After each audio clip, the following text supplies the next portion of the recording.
নবনীরদনিন্দিত কান্তিধারম রসসাগর নাগর भूपवरं। हरे कृष्णा। सभी को सादर प्रणाम। हम लोग स्कंद 4 अध्याय 22 अध्याय का नाम है चारु कुमार से पृथु महाराज की भेंट। श्लोका 1 से 10 तक का पाठ करेंगे। श्लोका 1। मैत्रेय उवाच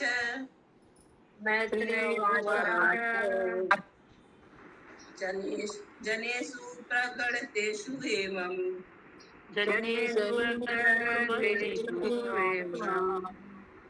तिथुं पृथुलविक्रमं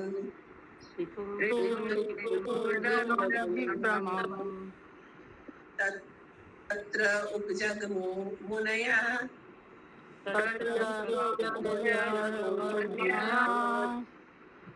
चत्वार सूर्यवर्चस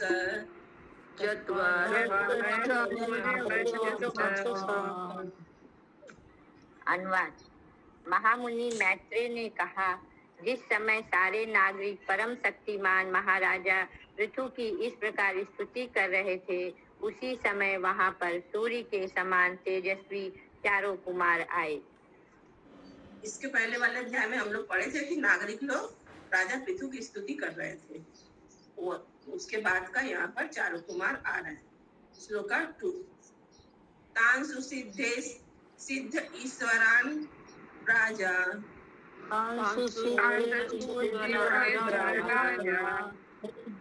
व्योम्नो अवतरत अर्चिषा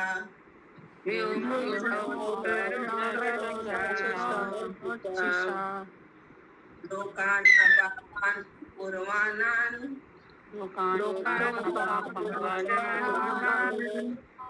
सानुगो अचष्ट लक्षितान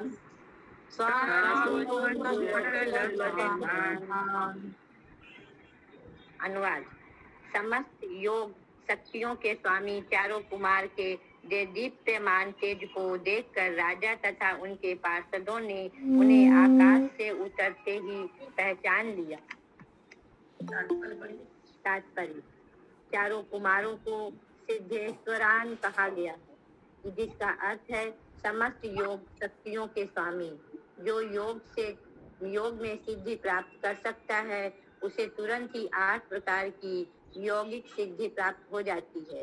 ये है लघिमा, अणिमा, प्राप्ति, प्रकम्य इत्यादि। सिद्धेश्वरों के रूप में चारों कुमार सभी यौगिक सिद्धियां प्राप्त कर चुके थे और फलस्वरूप अंतरिक्ष में यंत्रों के बिना ही यात्रा कर सकते थे।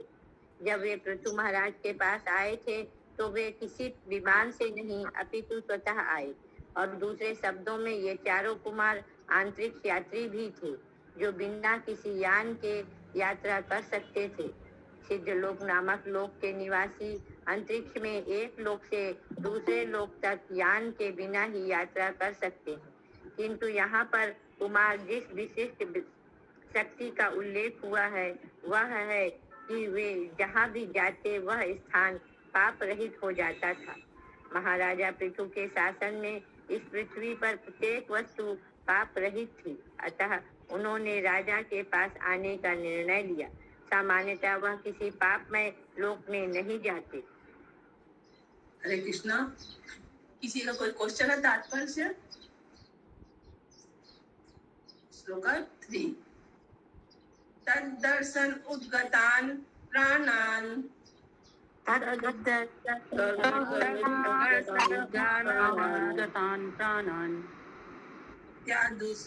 प्रत्यादिषु इव स्थितः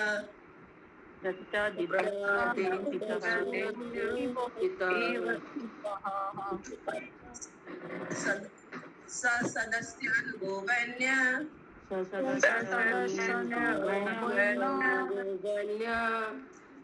इंद्रियेषु गुणानिव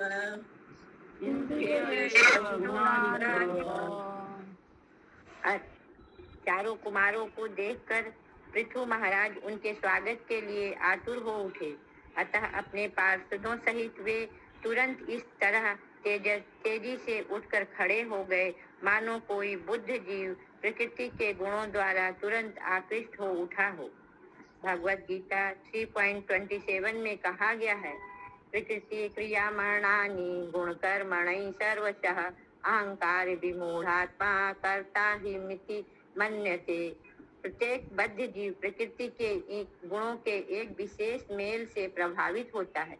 फलतः बद्ध जीव विशेष प्रकार के कर्म की ओर आकर्षित होता है और उसे करने के लिए वह बाध्य हो जाता है, क्योंकि वह भौतिक प्रकृति के पूर्णतः वश में होता है। यहाँ पर पृथु महाराज की तुलना ऐसे बद्ध जीव से इसलिए नहीं की गई कि वे सचमुच बद्ध जीव थे, अपितु इसलिए कि वे कुमारों के स्वागत के लिए इतने आतुर थे मानो उनके बिना प्राण निकल जाएंगे। बद्ध जीव ऐसी वस्तुओं के प्रति आकर्षित होते हैं जिनसे इंद्रिय तृप्ति होती है। उसके नेत्र सुंदर सुंदर वस्तुएं देखना चाहते हैं, उनके कान मधुर संगीत सुनना चाहते हैं, नाक सुगंधित पुष्पों का रसास्वादन करना चाहती है और जिह्वा उत्तम भोजन चखना चाहती है। इसी प्रकार उसकी अन्य इंद्रियां यथा हाथ, पांव, पेट, गुप्तांग, मन भी भोग्य पदार्थों के आकर्षण से अपने को रोक नहीं पाती। इसी प्रकार पृथु महाराज भी चारों कुमारों के स्वागत से अपने को रोक नहीं पा रहे थे। ये कुमार अपने तेज से प्रकाशमान थे। फलतः न केवल राजा अपितु उनके अनुयायी तथा सभासदों ने भी उन चारों का स्वागत किया। कहा जाता है इस संसार में समान रुचि वाले व्यक्ति एक दूसरे से आकर्षित होते हैं। एक शराबी दूसरे शराबी के प्रति आकृष्ट होता है, इसी तरह साधु पुरुष के प्रति आकृष्ट होता है। क्योंकि पृथु महाराज सर्वोच्च आध्यात्मिक पद पर थे, अतः वे उच्च कोटि के कुमारों के प्रति आकृष्ट हुए। अतः यह उक्ति सही है कि मनुष्य संगति से पहचाना जाता है। हरे कृष्ण। तो यहाँ पे राजा जो थे बद्ध जीव की तरह उनसे मिलने के लिए दौड़े, लेकिन वो बद्ध जीव नहीं थे, क्यों वो चारों कुमार साधु पुरुष थे और पृथु महाराज भी सर्वोच्च आध्यात्मिक पद पे थे। अतः वह चारों कुमारों के प्रति आकृष्ट हो गए और मनुष्य संगति से भी पहचाना जाता। उनकी संगति के अनुसार वो लोग मिल गए, इसलिए वो दौड़ के उनसे मिलने गए। किसी का कोई क्वेश्चन है? श्लोका 4। गौरवाद्य अंतित सभ्य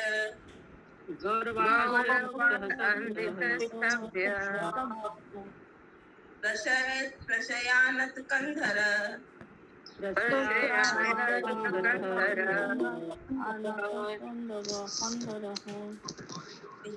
पूजयाम चक्रे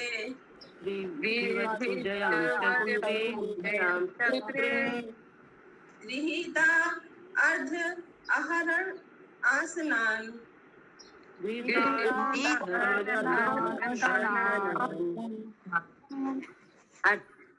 जब वे महान ऋषिगण शास्त्र विहित ढंग से उनके द्वारा किए गए स्वागत को स्वीकार कर राजा द्वारा प्रदत्त आसन पर बैठ गए तो राजा उनके गौरव के वशीभूत होकर तुरंत नतमस्तक हुआ।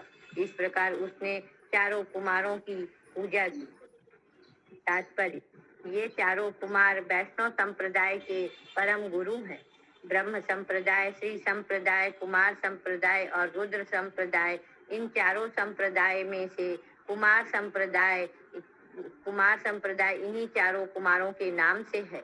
अतः पृथु महाराज संप्रदाय आचार्यों के प्रति अत्यंत विनयशील थे। जैसा कि श्री विश्वनाथ चक्रवर्ती ठाकुर ने कहा, साक्षात प्रद्वरित्वेन समस्त शास्त्री, गुरु अर्थात परम आचार्य का भगवान के ही समान आदर किया जाना चाहिए। इस श्लोक में अगत विधिवत शब्द अत्यंत सटीक है। इसका अर्थ हुआ है कि पृथु महाराज ने गुरु या आचार्य का स्वागत करते समय शास्त्रों में बताई गई विधि का कड़ाई से पालन किया।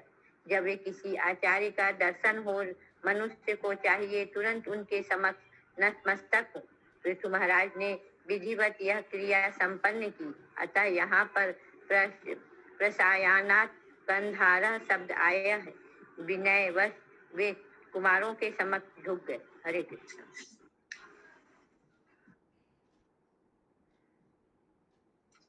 श्लोका 5।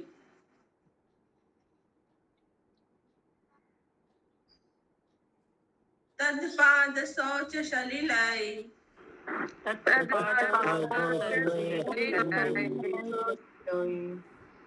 मार्जितालक बंधन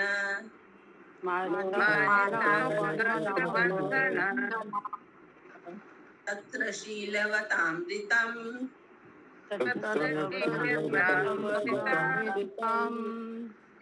आचरन् मानयन् यु।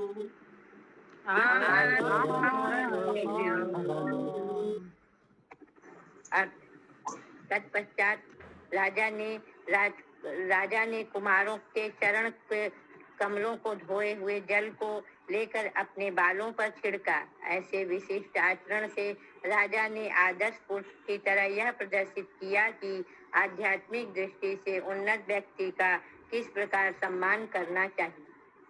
तात्पर्य: श्री चैतन्य महाप्रभु ने कहा है, आपनी आचार्य प्रभु जीवेर सिखाए। यह सर्वविदित है कि श्री चैतन्य महाप्रभु ने आचार्यों के रूप में जो शिक्षा दी उसे वे अपने जीवन में उतारते थे। यद्यपि अब अनेक महापुरुषों ने उन्हें श्री कृष्ण के अवतार के रूप में पहचान लिया था, किंतु जब वे भक्त के रूप में उन्हें उपदेश देते थे तो वे कभी भी अवतारी कहलाना पसंद नहीं करते थे। भले ही कोई श्री कृष्ण का अवतार या भगवान का सक्तावेश अवतार हो, किंतु इसे इसकी विज्ञापित नहीं करना चाहिए कि वह अवतार है। लोग स्वयं ही कालक्रम में सच्चाई जान लेंगे।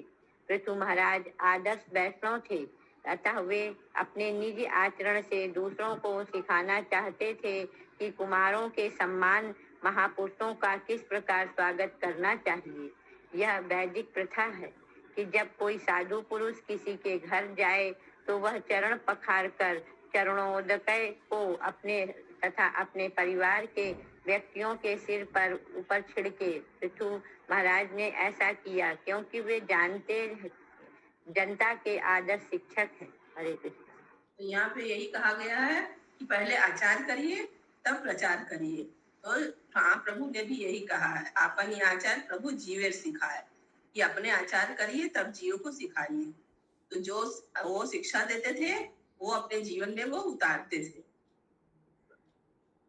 पृथु महाराज भी जनता के सामने यही किए, पहले आचार किए ताकि सभी लोग वो चीज सीखे। श्लोका 6। हाटकासन आसीन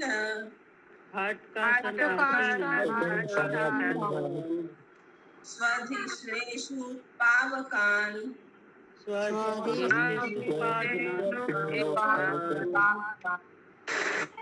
श्रद्धा संयम संयुक्तः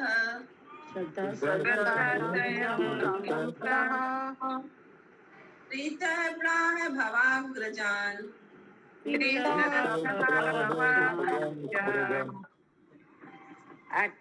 चारों मुनि शिव जी से भी ज्येष्ठ थे। जब वे सोने के बने हुए सिंहासन पर बैठा दिए गए तो ऐसा प्रतीत हो रहा था मानो वेदी पर अग्नि प्रज्वलित हो रही हो। महाराज पृथु ने उनसे अत्यंत शिष्टता तथा सम्मान पूर्वक बड़े ही संयमित स्वर में कहा।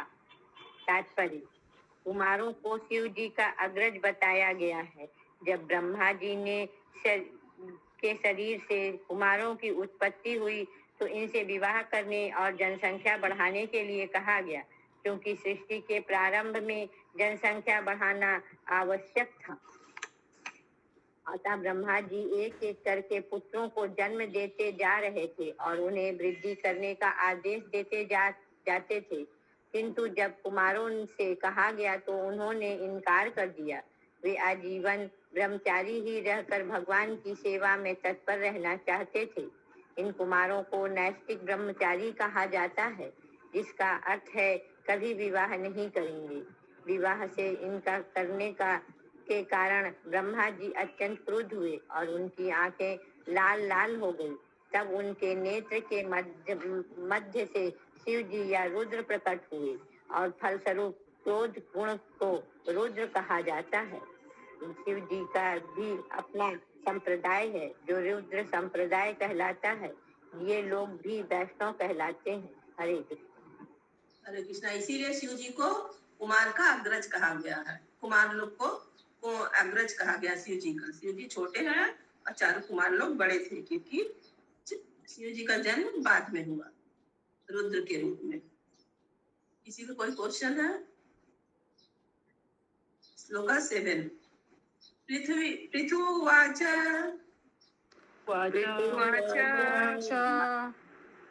अहो आचरितं किं मे अहो आचरितं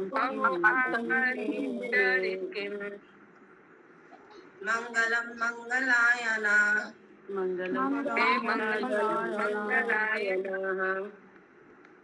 यस्य गोदर्शनं हासि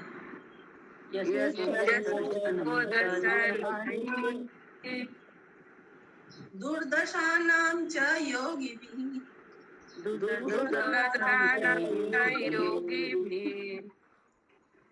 अर्थ। राजा पृथु ने कहा, हे साक्षात कल्याण मूर्ति महामुनियों, आपका दर्शन तो योगियों के लिए भी दुर्लभ है। निसंदेह आपका दर्शन दुर्लभ है। मैं नहीं जानता कि मुझे ऐसा कौन सा पुण्य बन पड़ा है जिससे आप मेरे समक्ष इतनी सहजता से प्रकट हुए हैं। तात्पर्य। जब किसी के आध्यात्मिक जीवन में कुछ असाधारण घटना घटती है तो यह समझना चाहिए कि किसी अज्ञात सुकृति अर्थात किसी अज्ञात पूर्ण कर्म से ऐसा हुआ है। भगवान या उनके शुद्ध भक्त का दर्शन प्राप्त कर पाना कोई साधारण घटना नहीं है।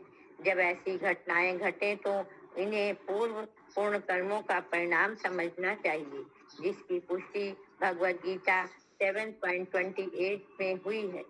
एसाम तत्वगंताम पापाम जन्म पूर्ण कर्मणा। जो व्यक्ति समस्त पाप कर्मों के फलों ठीक से पढ़िए, गीता का श्लोक ठीक से पढ़िए माता जी।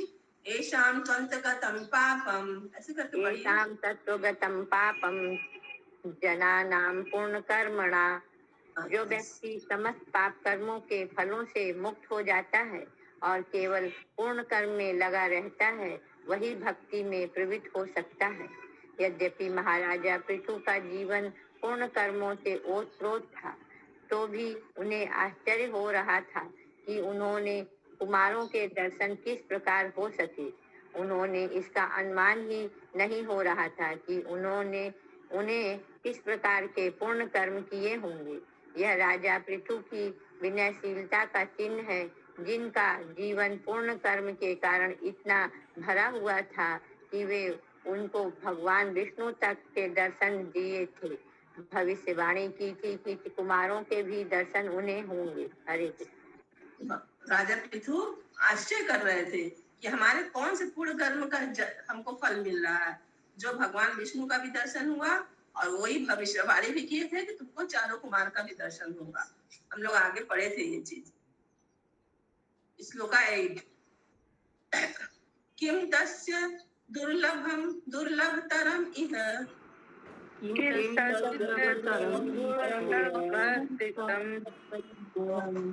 लोके परत्र च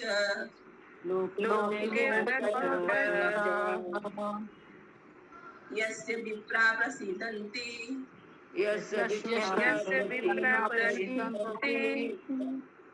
श्रियो विष्णुश्च सानुग।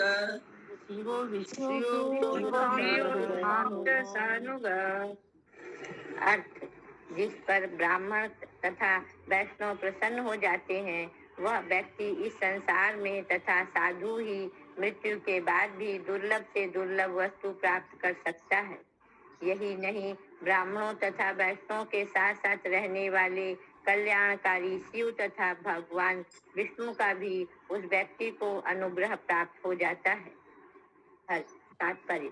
ब्राह्मण तथा वैष्णव जो परम कल्याण में भगवान विष्णु के संवाहक हैं। ब्रह्म संहिता 5.38 में इसकी पुष्टि हुई है। प्रेमारंजन छुरित भक्ति विलोचने न संतत सदैव हृदय सुविलोकयन्तीं यस्याम सुंदरम अचिंत्य गुण स्वरूपम गोविंदमादि पुरुषम तमहं भजामि। भक्तगण भगवान गोविंद के अत्यंत प्रेमवश उन्हें सदा अपने हृदय में धारण करते हैं। भगवान तो पहले से सबों के हृदय में विद्यमान है, किंतु वैष्णव तथा ब्राह्मण पे प्रेम विभोर होने पर सदैव उनका दर्शन करते हैं। फलतः ब्राह्मण तथा वैष्णव विष्णु को भी धारण करने वाले हैं। वे जहाँ भी जाते हैं भगवान शिव जी अथवा भगवान के भक्त भी उनके साथ हो लेते हैं। चारों कुमार ब्राह्मण थे और महाराजा पृथु के स्थान पर गए थे, अतः स्वाभाविक था कि भगवान विष्णु तथा उनके भक्त भी वहां पर उपस्थित थे। ऐसी स्थिति में यह निष्कर्ष निकलता है, जब किसी व्यक्ति पर ब्राह्मण तथा वैष्णव प्रसन्न होते हैं तो भगवान विष्णु भी प्रसन्न होते हैं। इसकी पुष्टि श्री विश्वनाथ चक्रवर्ती ठाकुर द्वारा 8 श्लोकों में की गई स्तुति में होती है। यस्य प्रसादात् भगवत प्रसादः। यदि गुरु को जो ब्राह्मण तथा वैष्णव दोनों ही होता है कि वह प्रसन्न कर लिया जाए तो भगवान भी प्रसन्न होते हैं, और यदि भगवान प्रसन्न हो जाते हैं तो इस संसार में मृत्यु के बाद मनुष्य को और क्या प्राप्त करने को रह जाता है। हरे कृष्ण। हरे कृष्णा। किसी का कोई क्वेश्चन है तात्पर्य से?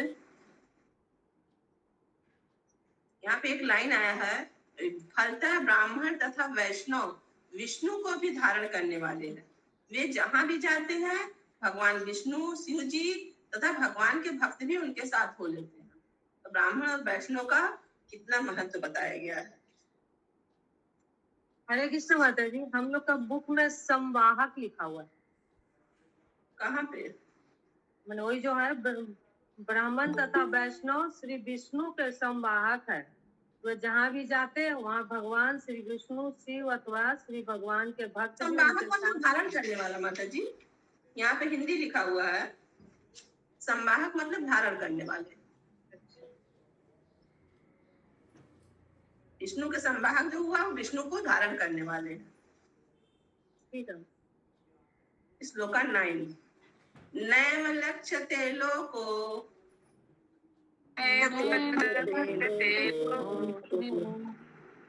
लोकान् पर्यटते अपि यान्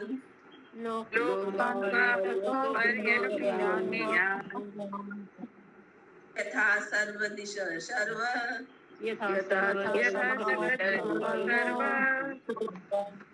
आत्मानं ये अस्य हेतवे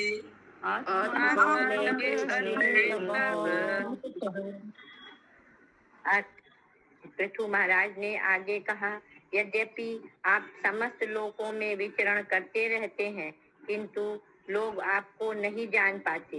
जिस प्रकार वे प्रत्येक हृदय में वास करने वाले और प्रत्येक वस्तु के साक्षी परमात्मा को नहीं जान पाते, यहाँ तक कि ब्रह्मा तथा शिव भी परमात्मा को नहीं जान पाते। तात्पर्य, श्रीमद् भागवत के प्रारंभ में कहा गया है, मुह्यन्ति यस्य सूर्यः। कभी कभी ब्रह्मा शिव इंद्र चंद्र जैसे देवता भी भगवान को समझ नहीं पाते। जब श्री कृष्ण इस लोक में थे तो ब्रह्मा तथा इंद्र ने भी उन्हें गलत समझा, तो फिर योगियों या ज्ञानियों का क्या कहना, जो भगवान को निर्गुण मानते हैं। इस प्रकार चारों कुमार जैसे महापुरुष तथा वैष्णव भी सामान्यतः पुरुषों से सादृश्य रहते हैं, यद्यपि वे विभिन्न लोकों में सदैव विचरण करते रहते हैं। जब सनातन गोस्वामी भगवान श्री चैतन्य महाप्रभु के दर्शन हेतु गए तो चंद्रशेखर आचार्य उन्हें नहीं पहचान पाए। निष्कर्ष स्वरूप में यह कहा जा सकता है कि भगवान प्रत्येक हृदय में स्थित हैं, और वैष्णव भी जो उनके शुद्ध भक्त हैं संसार भर में भ्रमण करते रहते हैं, किंतु संसार की माया से ग्रस्त लोग इस सृष्टि के अथवा वैष्णव के स्रोत रूप भगवान के रूप में को नहीं समझ पाते। अतः यह कहा जाता है कि मनुष्य अपने भौतिक नेत्र से ना तो भगवान को देख सकता है और ना ही वैष्णव को। उसे अपनी इंद्रियों को शुद्ध करके भगवान की सेवा करनी होती है। तभी क्रमशः वह अनुभव कर सकता है कि भगवान कौन है और वैष्णव कौन है। हरे कृष्ण।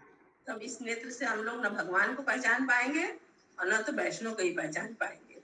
भगवान प्रत्येक हृदय में स्थित है, लेकिन ब्रह्मा तथा शिव भी परमात्मा को नहीं जान पाते कभी कभी। और इंद्र और एग्जाम्पल है कि ब्रह्मा और इंद्र ने उन्हें भगवान को नहीं पहचाना था। श्लोक 10। अधना वित्ते धन्या अधना साधवो गृहमेधिन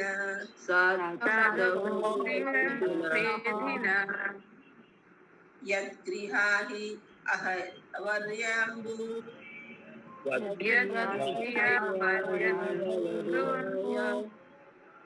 दृढ़भूमि ईश्वर औरा।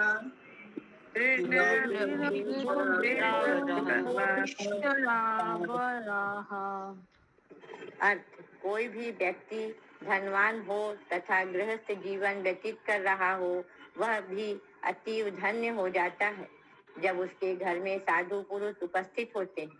गृहस्वामी तथा सेवक जो सामान्य अतिथियों को जल, आसन तथा स्वागत सामग्री प्रदान करने में लगे रहते हैं, तो वे धन्य हो जाते हैं और वह घर भी धन्य हो जाता है। तात्पर्य, यदि कोई मनुष्य अधिक धनी नहीं होता तो वह धन्य नहीं है। इस प्रकार यदि कोई व्यक्ति पारिवारिक जीवन के प्रति अधिक आसक्त होता है तो वह धन्य नहीं है। किंतु साधु पुरुष निर्धन अथवा गृहस्थ के घर जाने के लिए सदैव तैयार रहते हैं।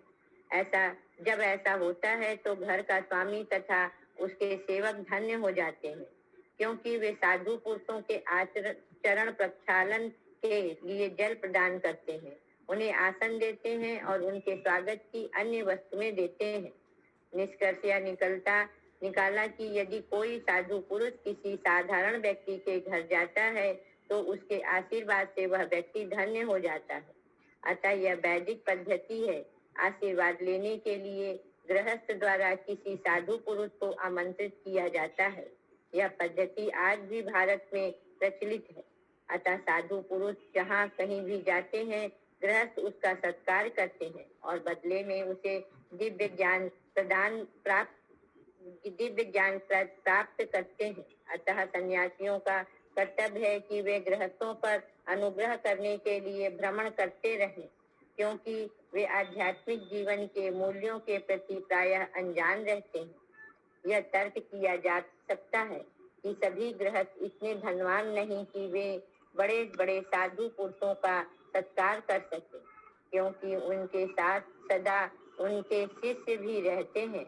यदि कोई गृहस्थ किसी साधु पुरुष को अतिथि प्रदान करता है तो उससे उनके साथ वालों का भी सत्कार करना होता है। शास्त्रों में बताया गया है कि दुर्वासा मुनि 60,000 शिष्यों के शिष्य रहते थे और यदि उनके सत्कार में तनिक भी त्रुटि हो जाती तो वे अत्यंत कुपित होते और कभी कभी अति सेवी को श्राप भी दे देते थे। वस्तुतः हर एक गृहस्थ चाहे उसकी स्थिति या आर्थिक दशा कैसी क्यों न हो, भक्ति पूर्वक साधु पुरुष का सम्मान कर सकता है। उन्हें कम से कम पानी तो पीने को दे ही सकता है, क्योंकि पानी सर्वत्र प्राप्त है। भारतवर्ष की प्रथा है कि यदि अचानक कोई सामान्य व्यक्ति भी आ जाए तो यदि गृहस्थ उसे भोजन नहीं दे सके तो पीने को जल तो देता ही है। यदि जल भी ना हो तो बैठने का वो आसन या चटाई ही दे। यदि चटाई भी ना हो तो भूमि को रगड़कर उसी पर बैठाए। यदि वह यह भी नहीं कर सके तो थोड़ा जो हाथ जोड़कर वह यह कहकर अतिथि को ले सकता है, आपका स्वागत है। यदि इतना भी ना कर पाए तो उसे अपनी दीनहीन दशा पर तरस आनी चाहिए और आंसू बहाने चाहिए। समस्त परिवार, पत्नी तथा संतान सहित केवल प्रणाम करना चाहिए। इस प्रकार वह किसी भी अतिथि को, चाहे वह साधु पुरुष हो या राजा हो, प्रसन्न कर सकता है। हरे कृष्ण। हरे कृष्णा। श्रीमद् भागवतम की जय।